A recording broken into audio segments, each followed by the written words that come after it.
Hi and Assalamualaikum. We are from Group 1. We'll be discussing and presenting about current issue in auditing, that is money laundering. So I will start first with the introduction. So basically, money laundering is a significant issue that involves concealing illicit funds by making them appear legitimate. It has detrimental effects on society, impeding economic growth and destabilizing financial system. This illegal practice is closely tied to various financially motivated crimes and has connection to terrorism financing. Governments around the world has responded to this threat by enacting laws and regulations that aim at combating money laundering, that including addressing trade-based method. So, my team member will be explain more depth into this regulatory measure, explore the stage involved in money laundering, identifies the barriers to effective implementation, and provide suggestions for improving anti-money laundering efforts. Additionally, it examines the impact of money laundering on economy and society at large, while highlighting the crucial role that auditors play in detecting and preventing these illicit activities. Okay, so next we move on to the regulation and policies of money laundering in Malaysia. The first one is the Anti-Money Laundering Act 2001, AMLA. The Malaysian government enacted the Anti-Money Laundering and Anti-Terrorism Financing Act, MLATFA, in July 2001, which came into force in January 2002. The act criminalizes money laundering and allows investigations, freezing, seizure, and forfeiture of proceeds from serious crimes. It covers both financial and non-financial institutions, including conventional, Islamic, and offshore banking sectors. MLATFA consists of 93 sections divided into 7 parts, in focusing on offences, financial intelligence, reporting obligations, investigation, freezing, seizure, forfeiture, suppression of terrorism financing, and miscellaneous provisions. Its main objectives are to establish money laundering offences, implement preventive measures, and provide for the forfeiture of terrorist property and assets derived from money laundering and terrorism financing. For the second regulation and policies of money laundering in Malaysia is the Financial Intelligence Unit, FIU. It operates within the Financial Intelligence and Enforcement Department of Bank Negara Malaysia. Its primary role is to manage and analyse financial intelligence related to money laundering and terrorism financing. The FIU collaborates with over 12 domestic and foreign enforcement agencies, exchanging information and financial intelligence. Other than that, regulation and policy available in Malaysia for money laundering is the International Offshore Financial Centre, IOFC. Recent cases of money laundering have shown a common pattern where criminal organisations extensively utilise financial havens and offshore centres to conceal and launder their illicit assets, thereby impeding criminal investigations. Financial havens provide various opportunities for foreign investors who wish to hide the origin of their assets. However, it's important to note that the Labuan Offshore Financial Services Authority, LOFSA, aims to ensure that all offshore financial institutions operating in Labuan adhere to the Anti-Money Laundering Act, AMLA, and implement the necessary frameworks in accordance with the FATF's 40 recommendations endorsed by the Moreover, the Central Bank of Malaysia has implemented several initiatives to counter money laundering under banking system, which are Know Your Customer KWC guidelines, provision of internet banking services, and also due diligence requirements. So the first one is KWC guidelines to align with the FATF's 40 recommendations that require banking institutions to identify and verify customer information, maintain financial records, and report any suspicious activity. The guidelines aim to prevent banks from being used for money laundering by ensuring customer identity verification, developing transaction profiles, and setting document retention policies. So the second one is provision of internet banking services. This initiative mandates face-to-face interaction between banking institutions and customers before opening accounts for extending credit. It also requires appropriate measures to verify the identity of customer reached through third-party websites. The third one is due diligence requirements. Malaysia has adopted due diligence laws that hold individual bankers responsible if their institution engaged in money laundering. So failure to report suspicious transaction to the central bank is considered an offence under the Anti-Money Laundering Act, AMLA, punishable by fines. Under regulations and policies, there are other institutions contributing to fighting money laundering, which are Customs Department, Police Force, Bar Council, and also Securities Commission, SC. So for the Customs Department, to identify companies involved in significant money laundering and smuggling activities. Second one is Police Force to track illicit money flows. The Federal Commercial Crimes Division is planning to expand its operations by adding 1,900 personnel in the latter part of 2005 to enhance their efforts in combating money laundering. So the third one is Bar Council. In a bid to combat money laundering, lawyers in Malaysia are required to report any suspicious transactions. These transactions include large and frequent currency exchange, use of multiple deposit accounts, and activities inconsistent with the customer's profile. So this responsibility was entrusted to lawyers under the amended AMLA in 2003.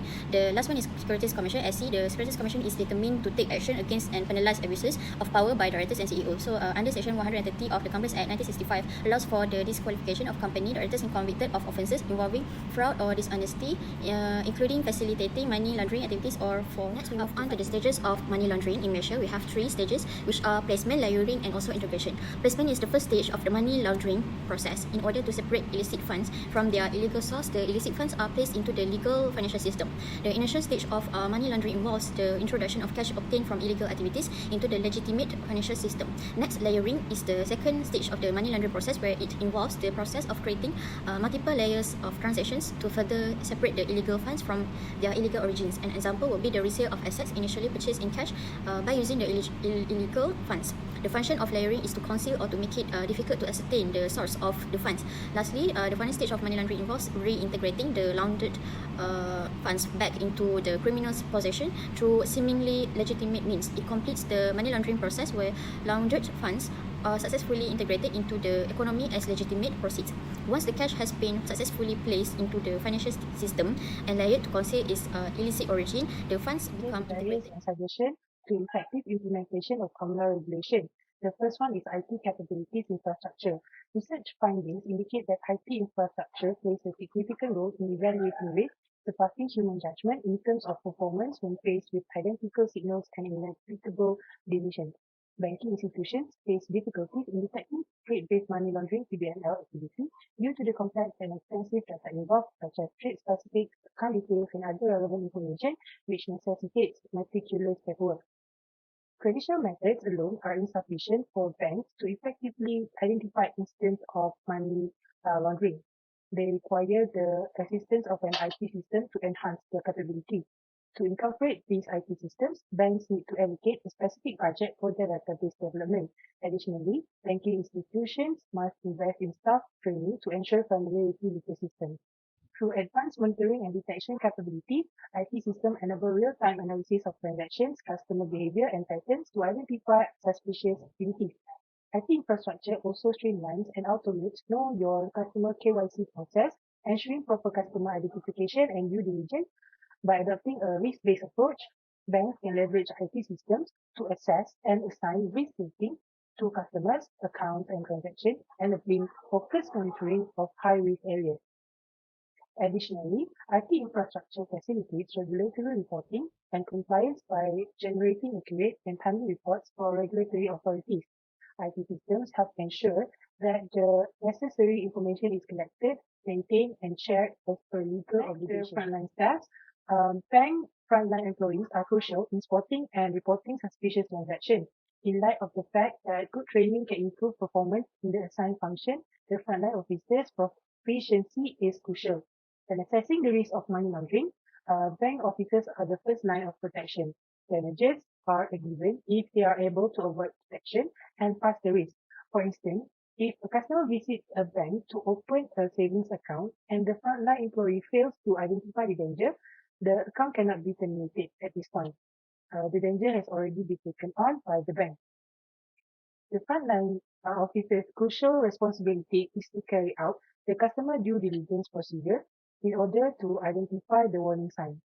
As far as we all know, banks serve as the primary clearinghouse for all commercial financial transactions. The frontline officer must be vigilant for unusual transactions.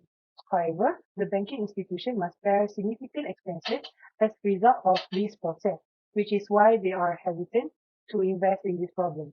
By adhering to know your customer KYC procedures, frontline staff contribute to preventing money laundering by collecting necessary identification documents and verifying customer identity. When they when they identify any suspicious activity, the frontline staff promptly report it to the compliance department or designated anti-money laundering AML officer for further investigation. Training programs and ongoing education empower them with the knowledge of red flags, typologies, and emerging trends in money laundering, enabling them to effectively identify and address potential regulatory authority. Continuous oversight by the regulatory authority may lessen the conflict between maintaining good risk management and maximizing the rate of return to the shareholders because risk management may be incorporated into the banking institution's own objective for gaining commercial advantages. Continuous oversight by the attending authority has a significant impact on the banking industry's adherence to regulatory norms.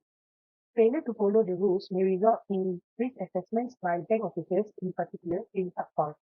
Learning more about risk assessment makes it simple to grasp how criminals might persuade bank employees to facilitate their TPML activity.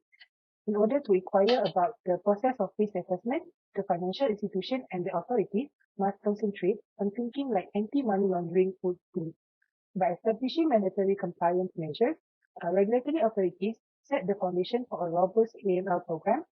Customer due diligence (CDD) requirements mandate thorough identification and verification process, enabling financial institutions to assess customer risk and detect any suspicious behavior. Reporting obligations compel institutions to promptly report any suspicious transaction or activities, facilitating timely investigations and intervention. Additionally, record-keeping requirements ensure that comprehensive transaction data is maintained, aiding in audit and Audit investigation. Committee. The Audit Committee play an active role in seeking a financial report and governance process. By assessing director in their duties and monitoring company activities, they ensure credibility and transparency in the financial reporting. They review the third-party transaction, detect conflict of interest, and reduce risk of money laundering. The Audit Committee also enhance liability awareness among director, make them less likely engaged with money laundering. Internal Auditor. Internal Auditor conduct independent assessment of money laundering risk. They evaluate control measure for fund circulation within the company and document their methodology.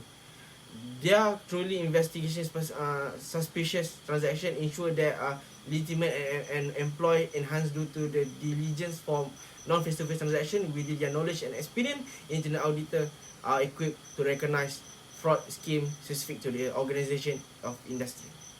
External auditor. External auditor maintain a professional skip scheme to detect fraud and illegal business, including money laundering. They have responsibility to understand the client business environment and be implementing safeguard. By being critical and knowledgeable about the client industry, they can effectively review financial statement and identify the material misstatement due to the fraud.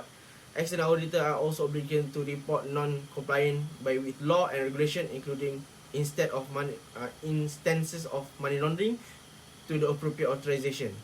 In summary, auditor, including the auditor community, internal auditor and external auditor, play a crucial role in reducing the effect of money laundering through other oversight, risk assessment, investigation, professional scheme and reporting. Auditor contribute to ensure the integrity, financial reporting, and preventing fraudulent activities such as money laundering. Thank you. Money laundering have a several negative impact on consumption, economic growth, market dynamic, legitimate business, corruption level, crime rates, and political institution.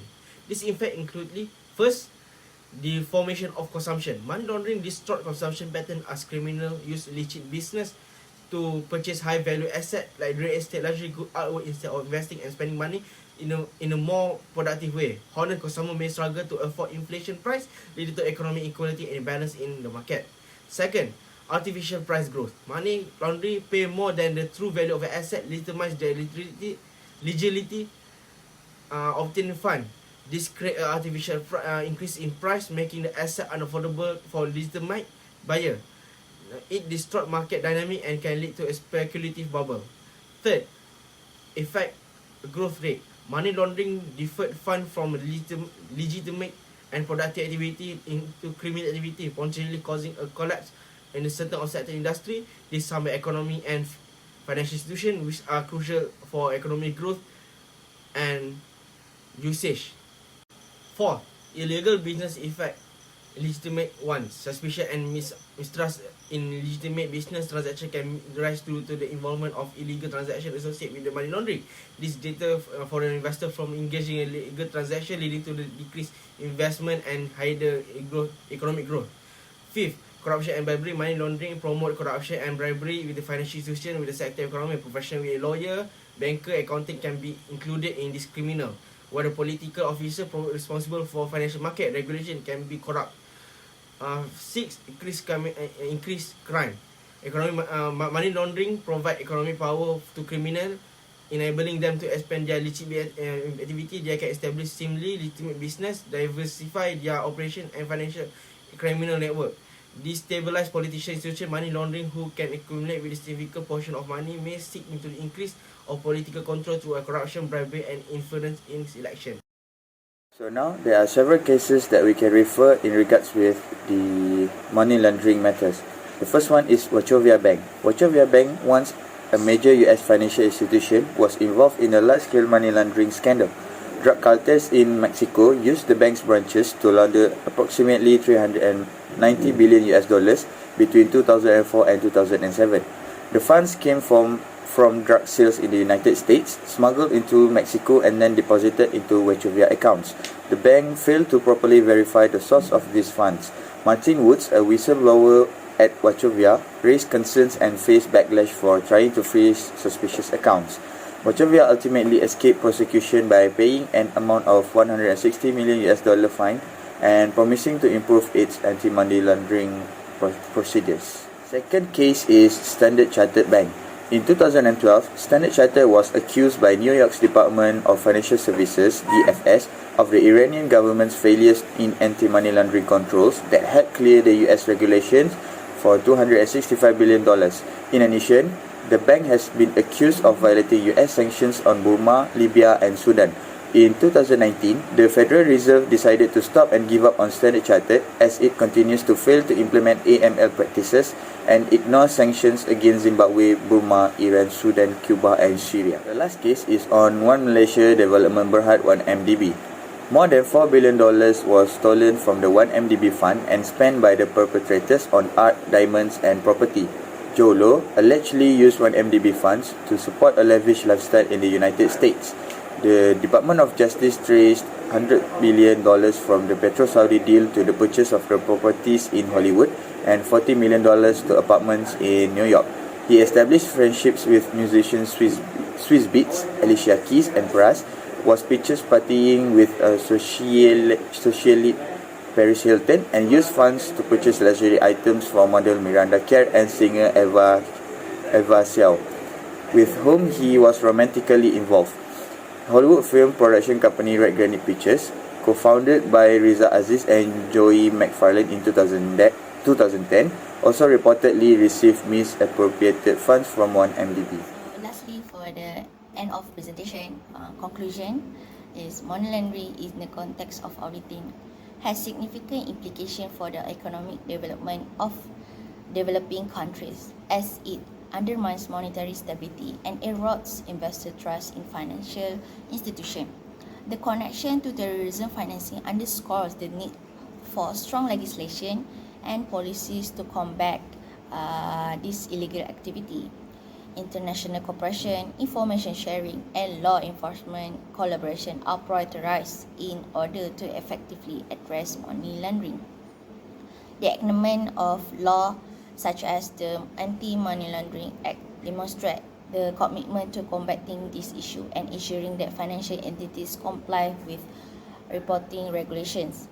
Auditors play a crucial role in detecting and preventing money laundering, analyzing financial intelligence, and implementing preventive measures. Financial institutions are increasingly concerned about trade-based money laundering and focus on verifying client information, maintaining accurate financial records, and promptly reporting suspicious activity. Continued efforts in international collaboration, stringent enforcement, and active involvement of auditors and financial institutions are necessary to effectively tackle money laundering and its adverse effect on economic development and financial stability. That's all from us. Thank you.